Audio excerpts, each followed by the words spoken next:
Good morning, Facebook. Gosh, why am I try to put some light on the situation, and I'm like, whoa, bright. Let's see if I can adjust this. Good morning. Good morning, Facebook. How's everybody doing today? I am at home this morning. Crazy, right? Usually I'm driving. That's like where I talk to you guys every morning, is when I'm driving. And I can't see today. I'm going to put my glasses on after I clean them. But, yeah, usually I talk to you guys from the car. Today I have a dentist appointment. Yay. And my daughter actually also, my oldest, has a late start day at school, which is an interesting concept. But they don't start school till 10 o'clock almost, 9:45, 10 o'clock.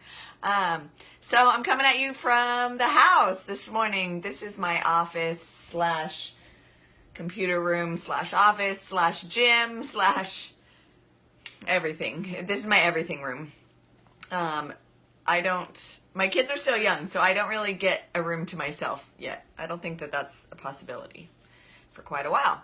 But anyway, so I'm coming at you from my office this morning, and I had a great weekend. My birthday was on Friday.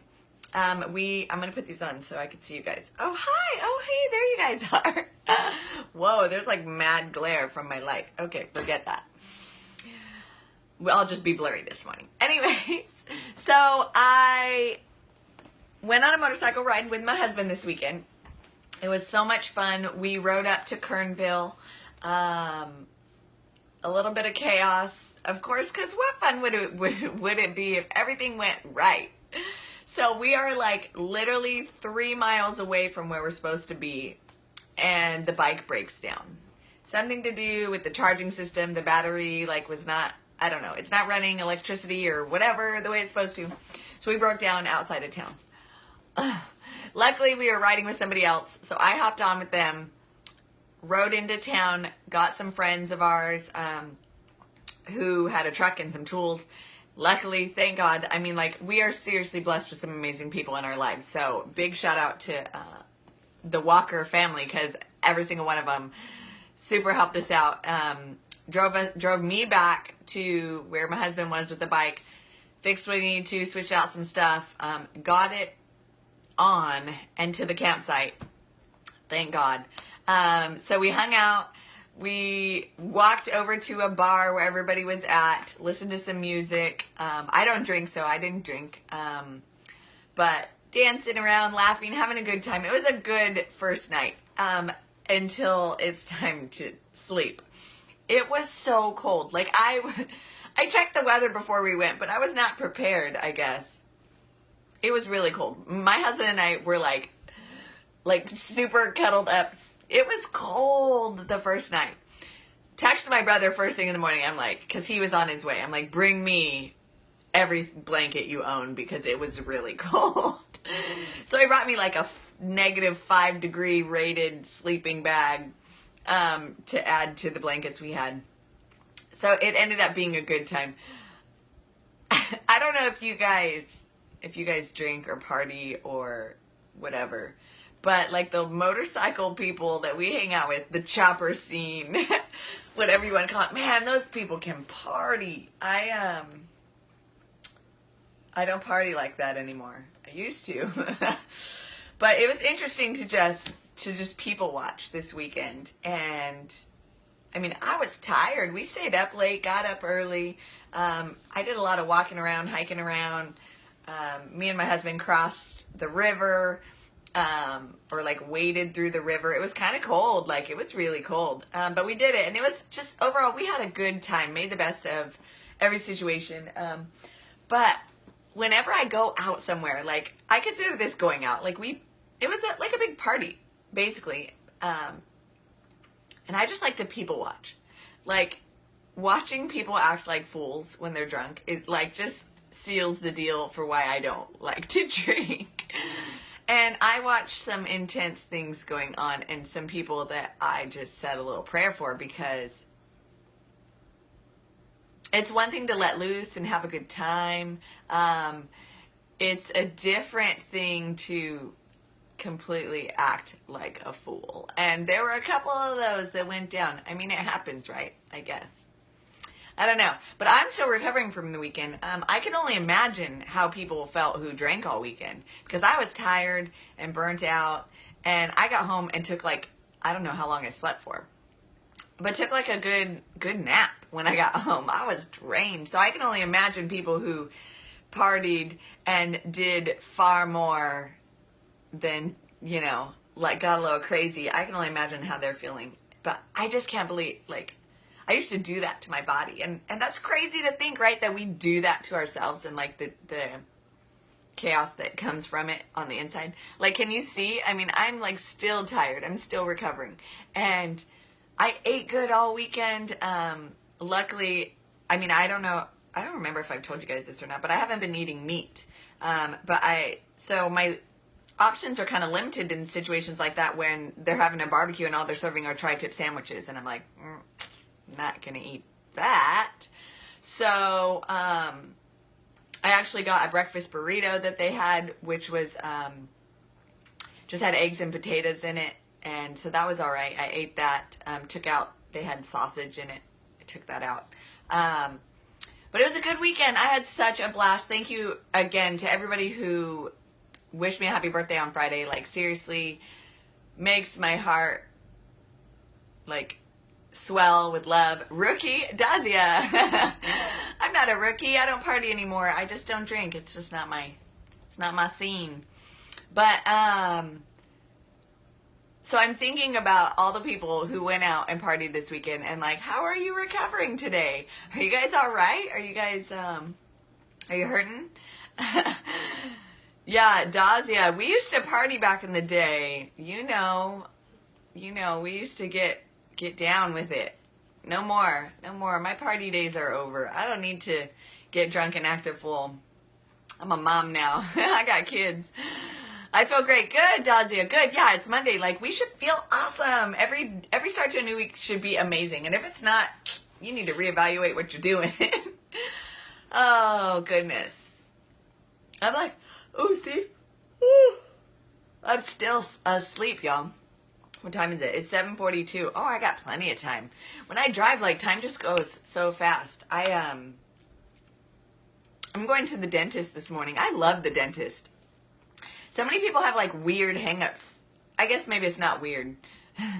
But, like, weird, like, hang-ups about the dentist. Like, they're scared to go to the dentist. And I don't know why. Why would you be scared to go to the dentist? I don't know. They take care of your teethers. Did I miss my kids? Of course I did. They had a blast. They went to their mama's, my husband's mom's house. Hung out with her, and she has a rescue dog that she got a couple, like what, maybe a month now, a couple weeks ago. His name is Duff, and they had a blast. They hung out all weekend, so they had a good time. But you know what was hard this morning was taking my little one to daycare. She was not feeling it. She was like, nope, home. She kept saying, Mom, home. And she just wanted to hold me, and so that was hard. Because I only got to see her for, you know, a few hours after we got home, and then she went to bed. And so that was hard. But we snuggled a lot yesterday when I got home, and I told her that today, when she gets off school, that we'll hang out. So she was like, okay. She made me promise that we're going to hang out. James, hit me up later to talk about some coaching. Sounds good, James. Yeah, I'm here for sure. I will send you a private message and we'll get connected. And if anybody's wondering, like, what's that about? I do healthy lifestyle coaching, if you follow me at all. I would hope that you realize that. But yeah, I do healthy lifestyle coaching, talking about just health in general. It's not necessarily a one-size-fits-all thing. It's not like I have a magic something that I'm going to give you. It's definitely not like that. I do healthy eating. I do have amazing fitness tools that people can utilize as well. But it's not like this is a package deal and this is what you get and everybody gets it and it's gonna cure you or whatever. Like, it's not like that at all. I deal with lifestyle changes. I deal with support groups, motivation, community. Really, I think that that's so big in changing your life, is having a community that backs you. And sometimes when you go to do a change in your life, a lot of people don't support it. Not that they do it intentionally, but a lot of times out of love, people will tell you all the reasons why you shouldn't do something. And I know when I first started my personal health journey, when I first stopped drinking, like everything, people are like, why are you doing that? Like, you don't even drink that much, or you don't even really have that much weight to lose. Like, what are you trying? Why are you doing this? And people don't understand, you know, how you feel and what you need to do for you. So just remember that. Change does scare people, Helen, for sure. It's crazy. Like, I think a lot of times people in your life will think that you're going to leave them behind if you change, you know? Like, when I stopped drinking, a lot of my girlfriends, and still, they're like, oh, you know, why don't you drink? And, well, why don't you come party with us or go to the bar with us or do this or do that? And I had to tell them, like, this has nothing to do with you. I love you guys still. You're still my friends. But for me, I need to not drink. And that's just my own, you know, it's not like my personal demon. It's just my personal choice. And I think that they think, and you know what I noticed too, as I started making changes, I hang out with a lot of those people less. Not that I don't want to hang out with them. It's just that, like, you know, they're going to plan to go out or do something, and so they know they're going to be drinking, so they don't invite me, which is fine. I'm not upset about it. I'm just saying, like, so decisions get made. Or, you know, if something's coming up, I'm like, I want to do something with the kids, but I know that certain people are going to want to drink the whole time, and I'm like, that's not really on my to-do list, so I won't invite them. And just kind of by process, people who shouldn't be in your life stop being in your life. So a lot of times people are like, I don't know how to not hang out with this person. Just by changing the things you do, you're going to stop hanging out with people that don't benefit your life. And it's not a bad thing to have people leave your life. I still have so much love for all the people that I don't hang out with anymore, but I just don't hang out with them. We have different priorities, and that's okay. Like, you don't have, just because you were best friends in elementary school or high school or college or whatever, does not mean you have to be best friends with those people for life. I think the people that are meant to stay in your life stay. No matter what you do, no matter how much you party with them or how much you don't party with them or how much you, whatever, you know? I believe it naturally happens as we mature. Definitely. As you mature, that is a big thing. I feel like when I was younger, I felt like I needed my friends. I needed them to, they like made me who I was. Like, I needed to be with them. They were like my family. I needed them. And as I got older, I realized that I don't need them. There's certain people I want to hang out with and I want to be around, but I don't need them. And I think that that's a difference. It's the same thing with my husband. I love him and I don't ever want to be without him, but I don't need him. And does that make sense? Like, we complete each other in a way that I am 100% right now. But with him, he's like adds to me. I have no friends. Casanova, that's not very nice to say.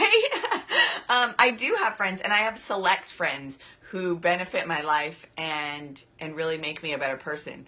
And those are the people I would rather have quality friends over quantity of friends. And yes, definitely, Helen, as you grow, you outgrow people, and doesn't mean anything's wrong with them, doesn't mean anything's wrong with you. It means that you are becoming a better person. And you know what?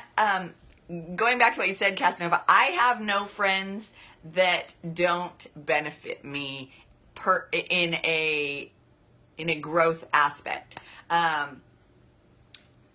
All the friends that I keep close contact with, that I share personal things with, that really benefit my life in a positive, good feeling kind of way, I hold those people really close. People that don't really, like, do you ever have that friend where after you hang out with them, you're like, oh man, I'm drained.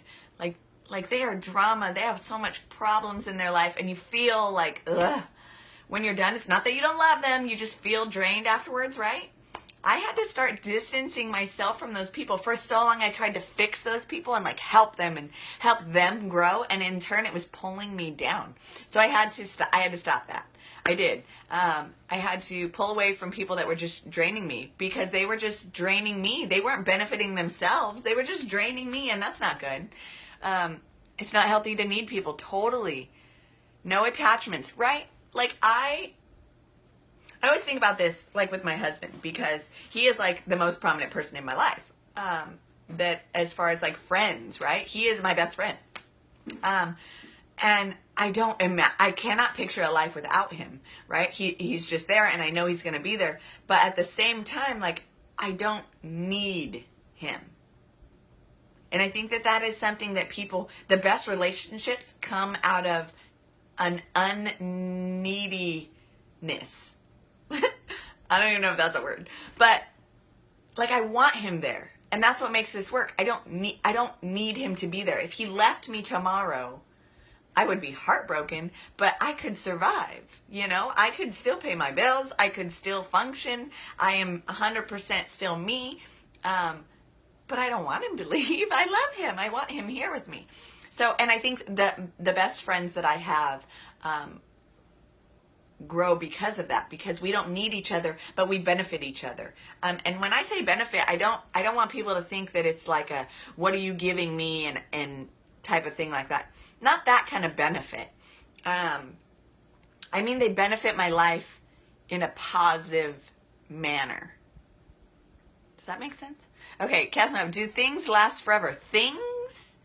No, things disintegrate, things break, things fall apart. Like, what do you mean? Be more specific. If you're asking me, like, do friendships last forever? Does love last forever? I think that the things that you take care of and the things that you work for can last forever, definitely.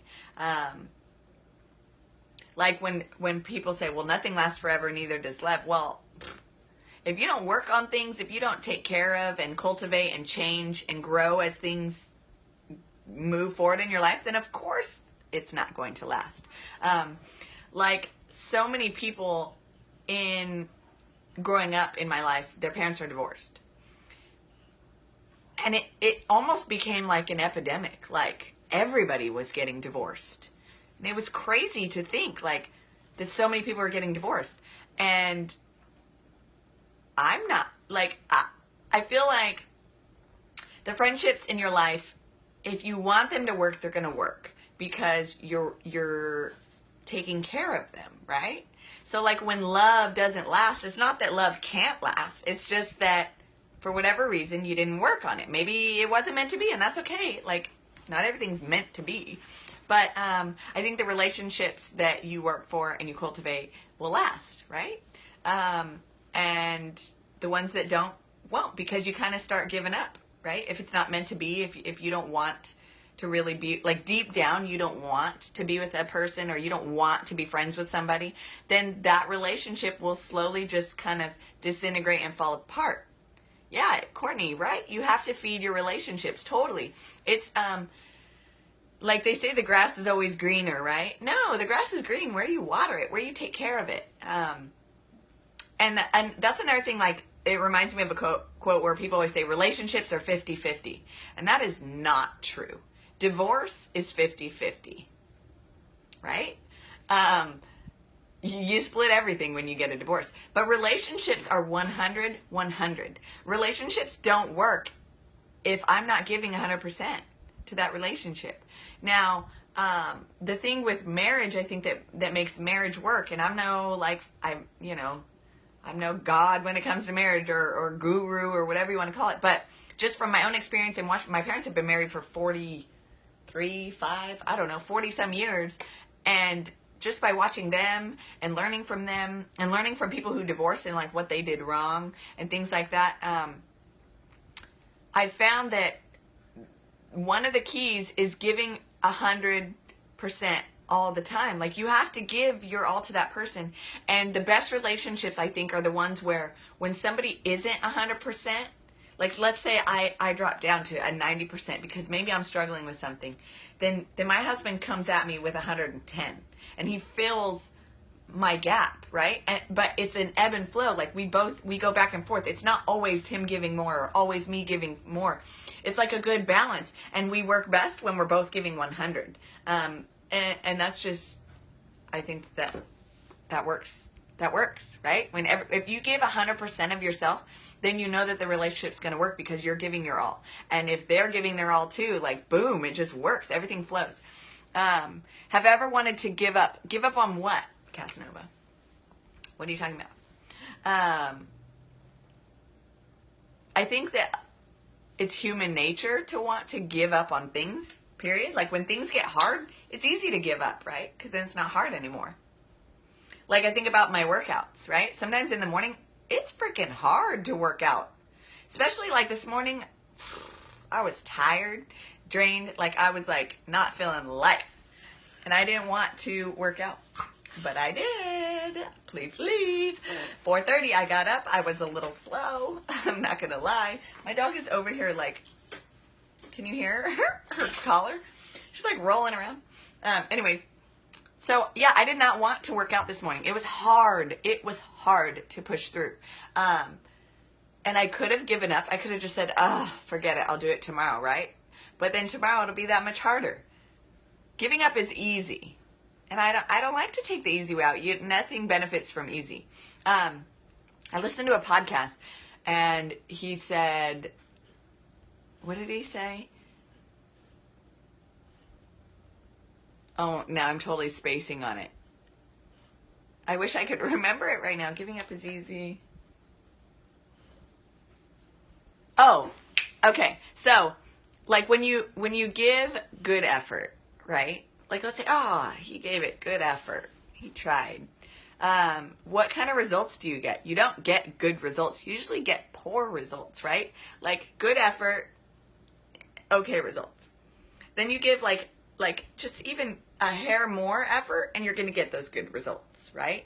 And then if you give like amazing, holy cow, over the top, work your butt off effort, you still don't get that holy cow over the top results. You get like better results. It's like consistency. You have to be consistent to get the results. It doesn't just happen in anything, whether it's health and fitness or working at a job, or school, like if you do an okay effort in school, for example, your grades are going to reflect that probably pretty poorly, like maybe with C's and D's. Whereas if you're trying if you try harder, you get better results. But the effort doesn't always match the result. So you have to remember that if you're giving poor effort, you're going to get little to no result, right? You like in a job, you might get fired, for example, if you're giving little to no effort. So little to no effort gets no result, right? No good result. I thought that was an interesting concept, and I think about all the time. I took some notes on it and was pondering it like in life and in relationships. We're talking about, in recovery from things, whatever kind of addiction stuff. Recovery. If you're only giving half effort, then you only get half results, right? And a lot of times with people I'm coaching, I get that a lot too, where they're like, well, I stuck to the meal plan pretty good, and I did most of the workouts, but I'm not seeing any results. Like, shaking my head. Because if you want the results from whatever, like I'm talking about health and fitness because I do healthy lifestyle coaching. If you want the results, you gotta freaking work. Period. You got to get in, you got to sweat every day, you got to put in the effort, you got to eat as good as you can, like all the time. And then when you can cheat and like do those little off days and whatever is when you've hit your goals and you know how your body works. And you know that if I eat one donut, I'm not going to be 10 pounds heavier tomorrow or whatever. You learn how your body works. I know personally, that I can have, a couple cheat meals here and there, and it's not going to affect my overall progress because I know how my body works now. I know what affects me and what doesn't. I know that sugars and stuff are not good for me because diabetes runs in my family and my system is just like that. If I eat candy and sugar and sweets, I break out. I get I start to feel different and sluggish and gross. And you just feel how your body works, but you don't get to that point until you've hit marks. until you've been consistent to know what's going on with your body. Yeah, guys, results. You want results, you got to work. Results do not come overnight. That is so true. I have people all the time. They're like a week into something and they're like, it's not working. I'm not seeing any results. Easier with consistency, I believe is what you're saying, Versace. And totally. It is not like the first week that I decided I'm waking up at 4:30. Please believe, you guys, I would like crawl to the kitchen to make my energy drink. Like, it was bad. But every day that I've done it, it gets easier. Some days, yeah, they're still hard. If I stay up too late or whatever, it's still hard some days. It is not just, people think, oh, how do you do it? You're so amazing. You must be a morning person. No, guys, I am not. I am not. Today is going to be a great day, Casanova, totally. I am not a morning person, but you know what? Through consistency, I've created a schedule my body is used to. Period. Makes it so much easier. So I'm like just chatting and talking and ranting. It's 8 o'clock now. I'm going to let you guys go. I don't know if you guys got to go to work or what, but I got to finish getting my kiddo ready, get my lunch prepped for the day. I got to head to my dentist appointment and then get my kiddo to school and go to work. That's how the day goes. Look at the light with the shadow. It makes my nose look crooked, huh, guys? I swear it's not. That's funny. Here, I'll just move in really close. But isn't that weird how shadows do that? Anyways, off track. So I love you guys. Kick ass today. It's Monday. Do good. Be awesome. You control how you feel. You control how your day goes, right? So you're in control of your own feelings. You're in control of what you do with it. So I love you guys. Have a great day. Kick butt. And I'll see you tomorrow.